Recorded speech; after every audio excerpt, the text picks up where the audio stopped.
Hey, how's it going, YouTube? JTwoH back here for another different type of video. Sorry for the clutter. I am in the transition of cleaning this whole area. Over here is all empty. I removed the shelving units and put them in the living room, and I have a brand new shelving units put up. So all of my boxes that I use for orders and everything like that, and my son's tractor box, which needs to be recycled. So you can see those, hopefully only a couple videos, and then those will be out of there, because I'm hoping to assemble that tomorrow. Which is Saturday, so not your tomorrow, not by the time you're watching this. Anyway, today we're going to be, excuse me, I inhaled. Today we're going to be reviewing HBO Max. Now I know this is a little late, but I had the opportunity to get HBO Max for free for a month because I'm an AT&T subscriber user.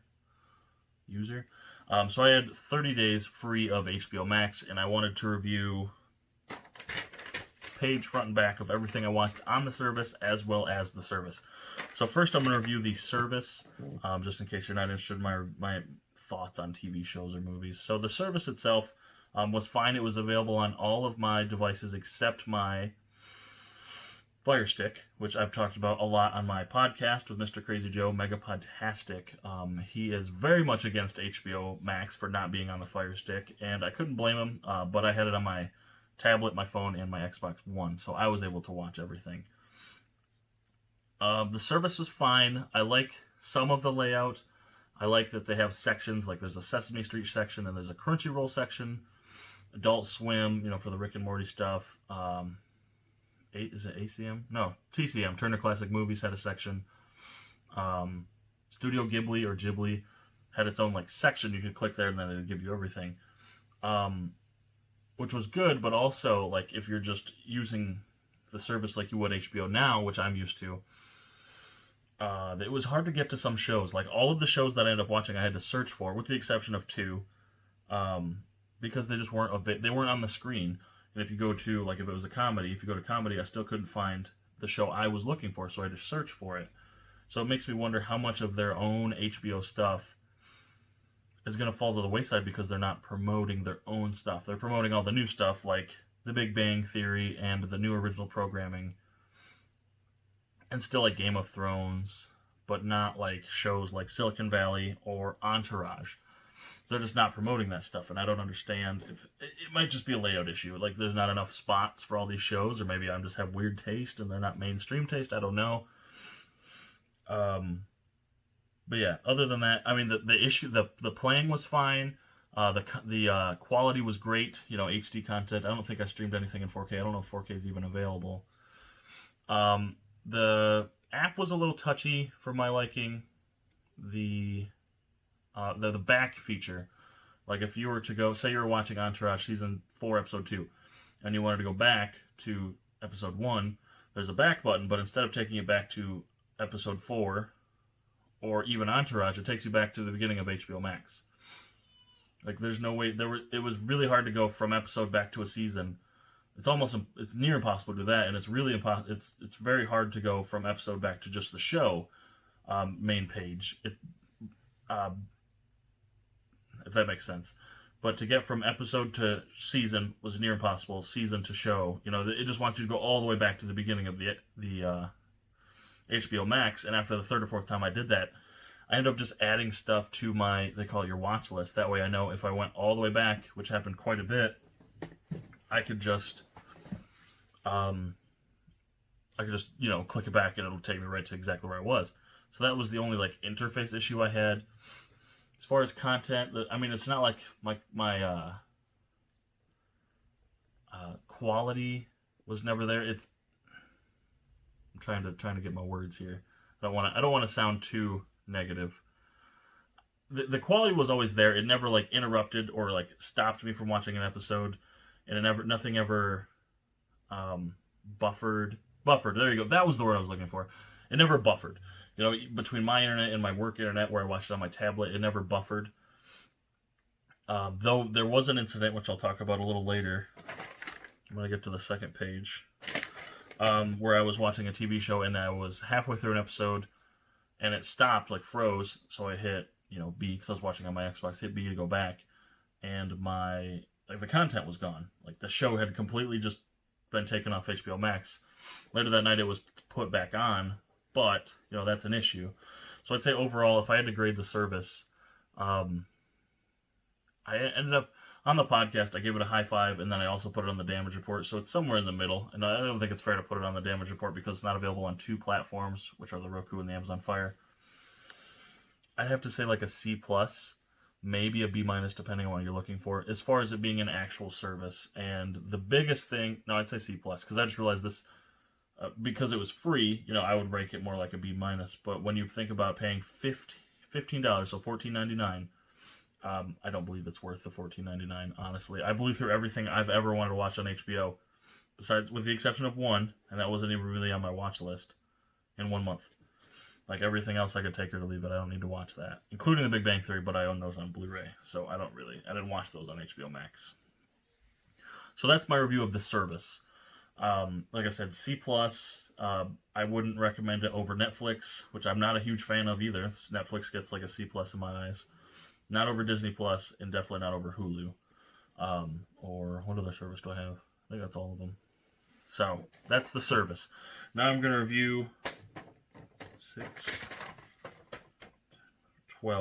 12 movies and TV shows. So, if you're one of those people who ranted and raved and said I should bring back reviews of TV shows and movies, here you go.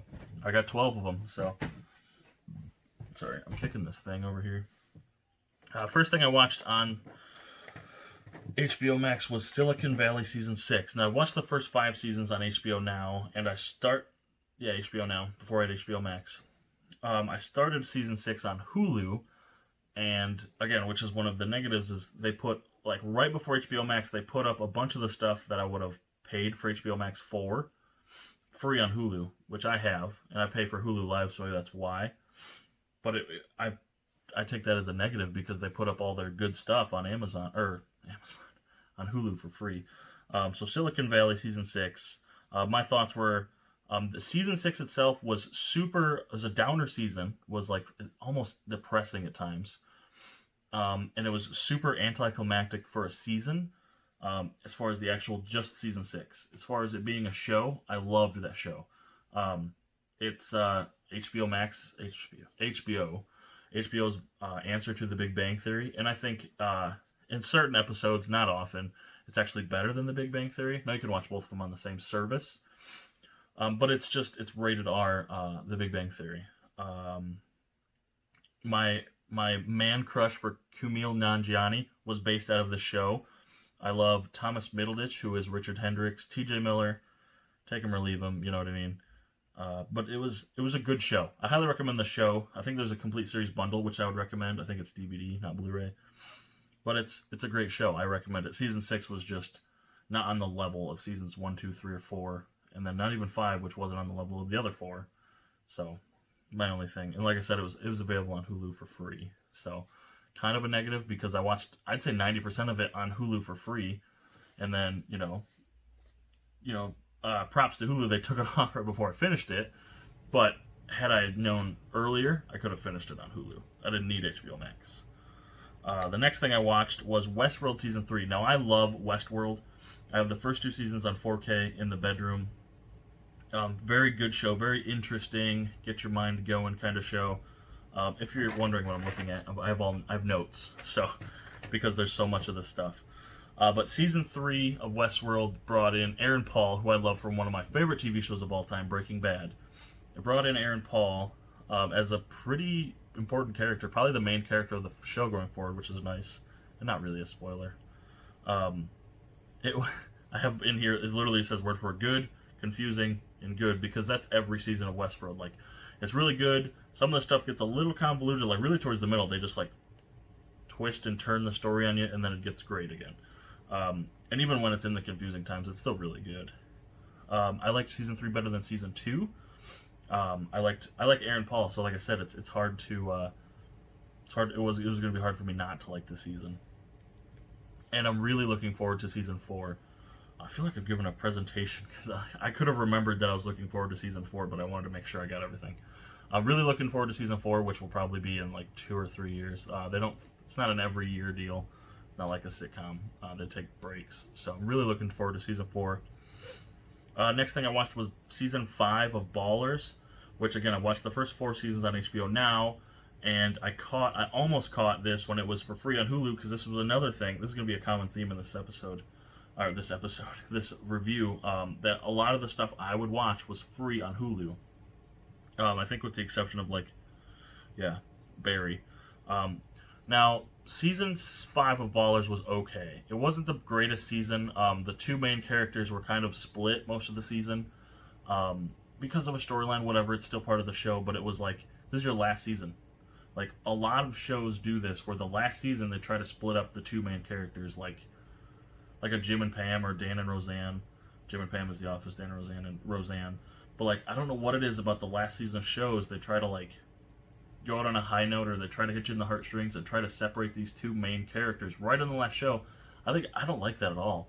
Like, if this is the last season, why not show them together as much as you can and get that chemistry from them?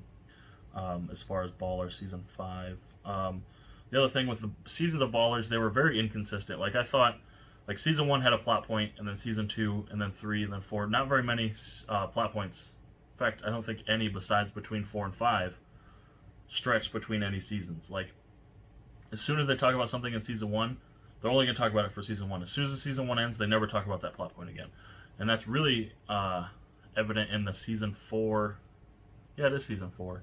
Like, the finale of season 4, they talk about something, and they go one way, and then season 5, they just don't anymore. Season 5 takes another turn. So it's really inconsistent as far as, like, they should have carried storylines over, and major storylines for, like, that season was this one thing, and then the season 5 is about another thing, like a whole different direction.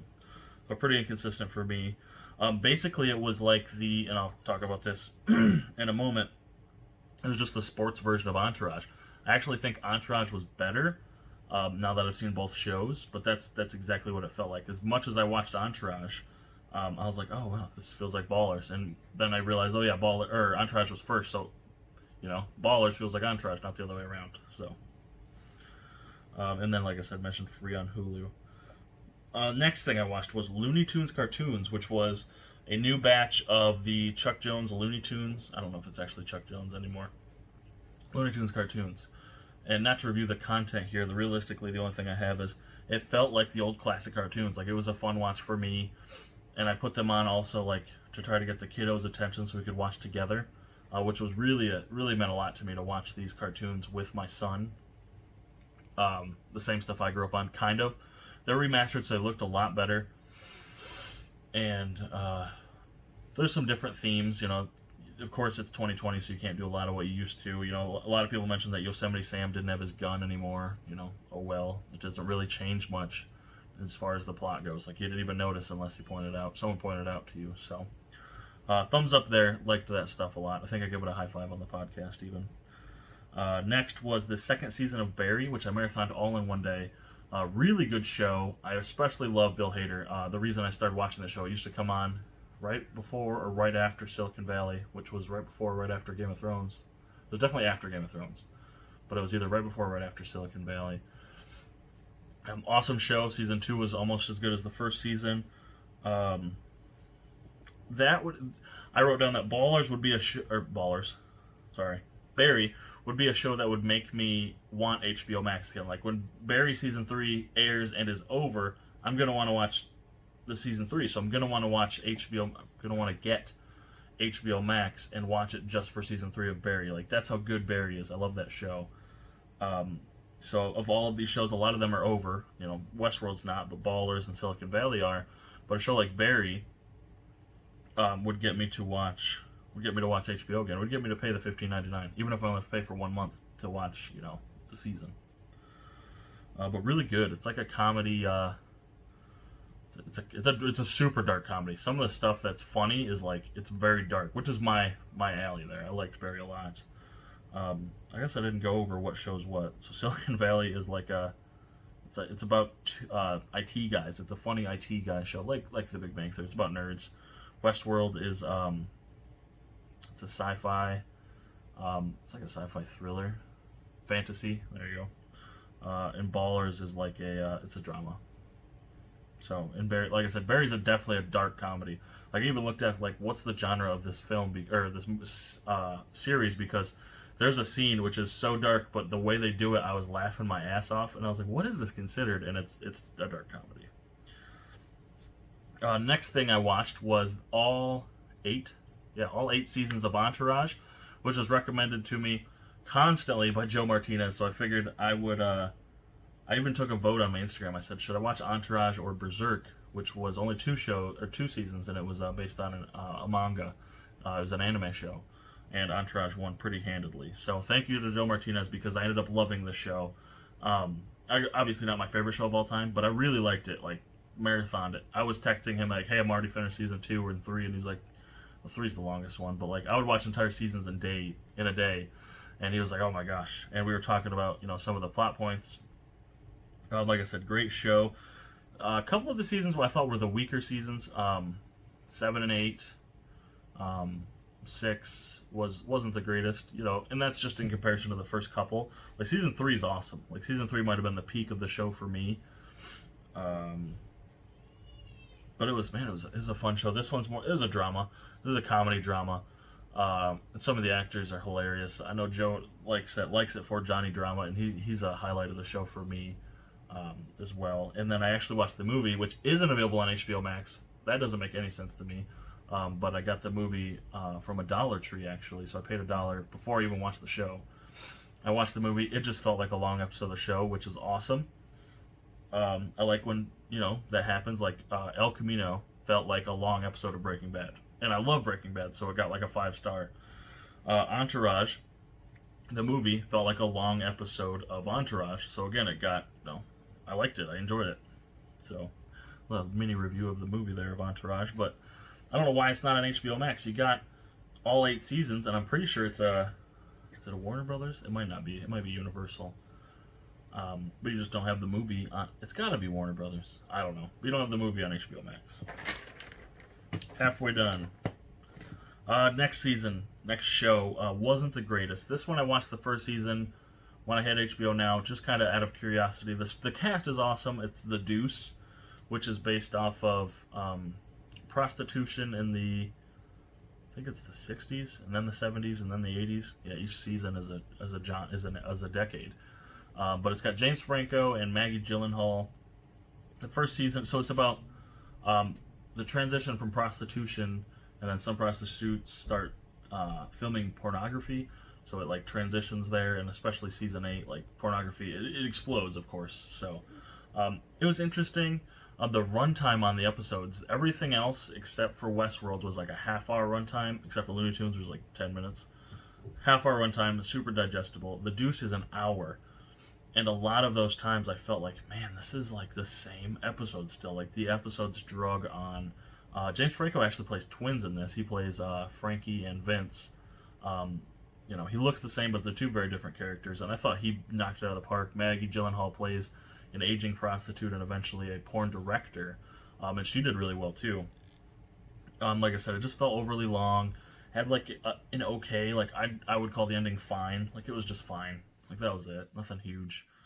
Yeah, my notes here were not great. Like just the series as a whole, season 1, 2, and 3, especially season 3 and middle of 2. Like it was almost a chore to watch. Entourage, I blew through 8 seasons in a movie in like 5 work days, maybe 6, and it took me just as long to get through The Deuce. Like it took me a whole nother week, but it was only 18 episodes. Like it was hard. It was kind of hard to get through. Next thing was my first movie I watched on HBO Max, and that was Lego Movie Part 2, or the second part. I had this on my watch list for a while because I liked the first one. One Saturday morning, my wife went to get, she went somewhere with her mom, and I was watching my son, and I said, "Hey, what about this?" And he loves music, man. So when Lego Movie Part 2 came on, like this song is gonna get stuck in your head. He was going nuts. It was a fun time. Really cute film. I liked it. It felt a lot like the first one, with the exception of the adults. I thought there was more, not adults, the real life people, like the kids and the parents.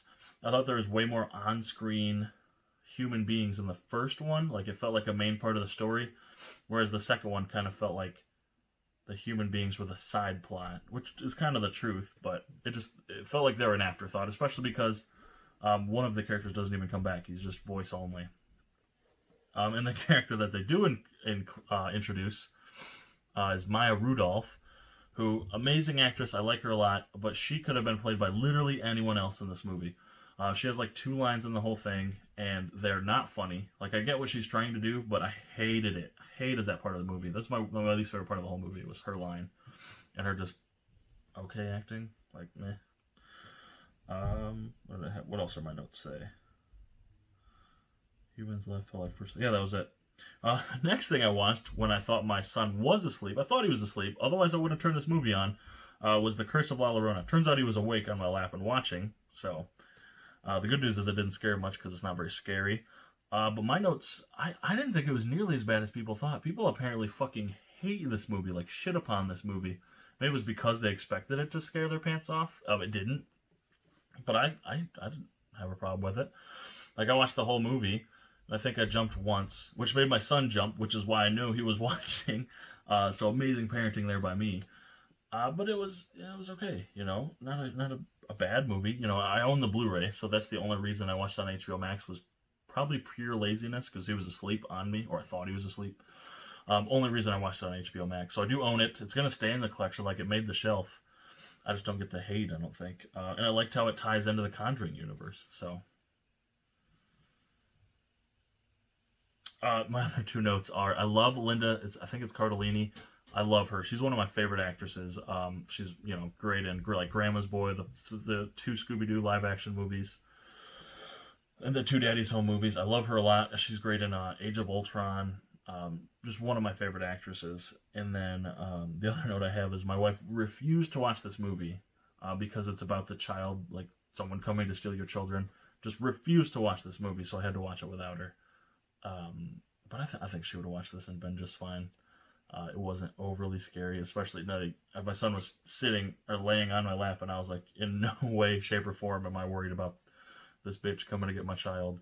Unlike some movies, which can get you legitimately scared. So maybe that's why someone didn't hate it. It wasn't exactly like the scariest thing I've ever seen, but I thought it was fine. Some of the makeup and stuff was pretty cool, actually. I was like, ooh, so that's a little creepy, man. Okay, so the next thing on my watch list was, I don't have it here, right here. My favorite thing I watched on the service, my favorite thing was the new Watchmen limited series. Season 1, 8 or 9 episodes. Fantastic. I loved this. It's a continuation of the graphic novel and of the movie, but the movie and the graphic novel have a completely different ending. Like, almost 99% of the film and the graphic novel are the same, and then there's like endings go this way. So the movie, or the series, is based on the actual graphic novel ending, which is the ending I prefer, obviously. So it's kind of a continuation / reimagination, because they do obviously they recast everybody. No one's the same. They introduce some new characters and some other plot points, but I still loved it. I loved the series. Continuation, reimagining, switched endings, and I actually may have already purchased this physically. That's how good it was. Even though I watched it on HBO Max, I may have already purchased this from a vendor of mine. And this, if you remember 40 minutes ago or whatever, when I had the beginning of this video, when I said I was watching a series, and then all of a sudden it froze, and I went back and the series was pulled. It was this series. It was on Friday. It would have been June 27th. So it was the week after Juneteenth, which was June 19th, 26th. I was watching it with my wife, and her and the kiddo were taking a nap. So I wanted her to keep watching it. So I paused it, so she could watch it when she wakes up. And I went and did something else, or recorded a video for you guys, or did something. Then when she and the kid woke up, I went to unpause it, and it wasn't, wouldn't play. Went back, watched, I looked through the whole app, couldn't find it. I went on Twitter to see if there was an issue, and a lot of people, there were several people who were doing the same thing. They were watching the show, and it just came off for like hours. Luckily, which I've talked about several times in this video, there was still some stuff from HBO that were free on Hulu, and one of them was Watchmen. So I was able to finish watching the 1 episode, and then we had to go to, we went to dinner, we had some stuff to do. And then when I came back that night, it was magically back on the service with no no mentions, no, nothing. I don't think came from their official Twitter. Like it was just gone, like poof, for hours. And then luckily I was able to finish it that night before my subscription ended on Saturday. But I would have been semi-pissed had I had to, not semi-pissed because I could finish it on Hulu, but if it wasn't available on Hulu, I would have been furious. But I think by that point I already pre-ordered it or whatever. I'd already ordered it, so it would have been that mad. So luckily that one was free on Hulu because like I said, I was agitated. That's what made it that's what brought down the service, when you can just take something off that several people were watching. Several people on Twitter reached out to them. And then Crazy Joe tweeted, who watches the Watchmen? Well, apparently no one on HBO Max, which I thought was hilarious. And we've talked about this on the podcast. But really liked Watchmen Season 1. Check it out if you've read the graphic novel and or watched the movie. Next thing, it was the Friday. So it would have been the Friday I was actually working before I went home and watched Watchmen with the wife. I watched Mrs. Fletcher, which is a 8-episode, half-hour show about Catherine Hahn, who is freshly divorced. Her son goes to college, and she's kind of finding like her sexuality. And it was super raunchy and super funny, and I liked it. Like it was good. It was just 8 episodes, so super easy to. It took me 4 hours to watch. Like I just marathoned it. And if it sticks with only one season, no, it may not. But if it sticks with only one season, like it was a good show. Like it did what it needed to do. Told a good story. The ending was great. The ending episode was awesome. Yeah, but I liked it. I mean, like most things, they say it's a limited series, and then there's 3 seasons or 4 seasons, like The Sinner on USA. But if it could stick to just one season, it would be just fine. So, pretty fun. Short runtime, digestible. I liked it. It was okay. Definitely wasn't my favorite thing of the whatever. But I love Catherine Hahn, though, which is another one of them. And the very last thing I watched on HBO Max was the 2020 movie Scoob, which came out straight to digital from, I think it's Warner Brothers. It must be Warner Brothers. This one starred like Mark Wahlberg and, I can't remember the kid who played Shaggy. Will Forte, there you go. It was an okay movie. It was cute. I just got rid of this like I don't need my notes. It was also a super big. It was one of the only positives. This is one of a couple positives for the streaming services. They had Scoob. They dropped it like the Saturday my subscription expired, so I was able to watch a 2020 movie for free, which was awesome because I was looking forward to this. It's a cute little film. My son enjoyed it. My wife enjoyed it. They did a really cool job of like recreating the original opening from Scoob. Scooby-Doo, like where are you, Scooby-Doo? Is that what's the original show was called? What's New Scooby-Doo? No, that's not it. The original Scooby show, like the one I grew up with. They kind of recreated the intro, that's the word. And it was cute. I liked it. It didn't feel like an episode of the show, though, which Crazy Joe enjoyed. I didn't enjoy that it didn't feel like an episode of the show. It kind of felt like it's a movie, but it felt like a movie. But if you watch, like, one of my favorite Scooby-Doo movies, like, what was it called? Not Cyber Sunday. I don't know, Zombie Island or Cyber Shock. I can't remember. Not Skynet. It's one of those, like, names. Or Return to Zombie Island. Like, those are just long Scooby-Doo episodes, and they're really good. And this one just didn't feel like... It just didn't feel like a long episode. It felt like a movie, more like a big budget movie. And it was supposed to introduce Hanna-Barbera and the Hanna-Barbera universe, and that's fine. The biggest downfall of the movie was I thought Captain Caveman, and this is a small negative, but Captain Caveman was played by Tracy Morgan, who is one of my least favorite actors because Tracy Morgan just always plays Tracy Morgan. Like, he's just always Tracy Morgan. He can't disguise his voice. He didn't even try to disguise his voice. Like, I'm not looking forward to anything Captain Caveman because of Tracy Morgan. Like, just kind of ruined that part. Those scenes here, and I was like, ugh, nope, hard pass. So, that is everything I watched from HBO Max. Let me know what you thought. Definitely, like, if you want to go show by show, we could talk about every show. Like, I have opinions on all of these. The service, what do you think of the service? Is it something you're going to buy now because of me, or subscribe to? Or is it something you're going to pass on because of this? Or have you already made up your own decision because I waited too long and this video's been out too long? Let me know for sure. Or are you not into streaming services like Joe Martinez, because I know he's not? That's okay. You know, you're not missing much. You've already seen Entourage. But I recommend Watchmen. So thank you guys so much for watching. I'm just about to hit a half hour, so hopefully watch through the whole thing. Be sure to check out all my links in the description, like the podcast I mentioned several times that I co-host with Mr. Crazy Joe, Letterboxd where I review movies, like the ones I mentioned on the list, and where TV Time where I review TV shows, like the ones I read off on the list, my eBay page, Blu-ray.com, Twitter, and Instagram. So thank you guys so much for watching. Be sure to hit the like on the way out. Thank you so much. I'll catch you on YouTube.